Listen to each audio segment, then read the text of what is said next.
Black History Month, Call and Response. Did you know? Call and response is one of the oldest and most influential musical traditions in the world, and it plays a central role in the history of Black music in America.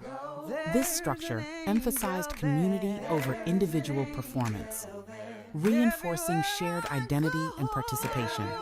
Call and response began in West and Central African societies, where music was inseparable from daily life.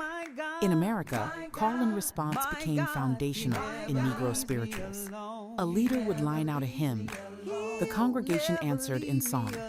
This tradition shaped the Black church experience, where participation, clapping, singing, shouting became central. It allowed enslaved people to communicate messages subtly, maintain African cultural identity, and build emotional and spiritual resilience.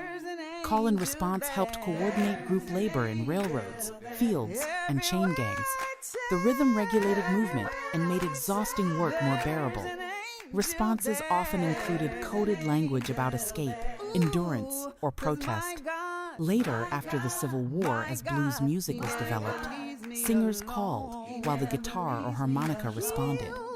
In the early 1900s, jazz music expanded call and response between soloists singing and the band answering, between different sections of an ensemble like brass instruments calling and reed instruments responding. Gospel music intensified call and response emotionally, as the preacher would call and the congregation would respond, or the lead singer and the choir.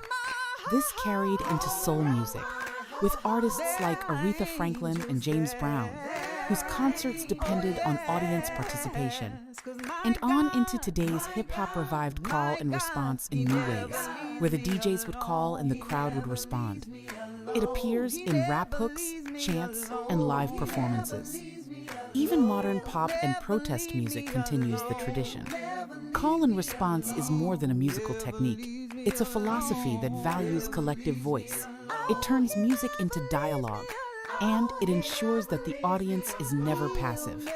Call and response helped African Americans preserve cultural continuity despite displacement and oppression, and it remains one of the clearest through lines from Africa to modern American music.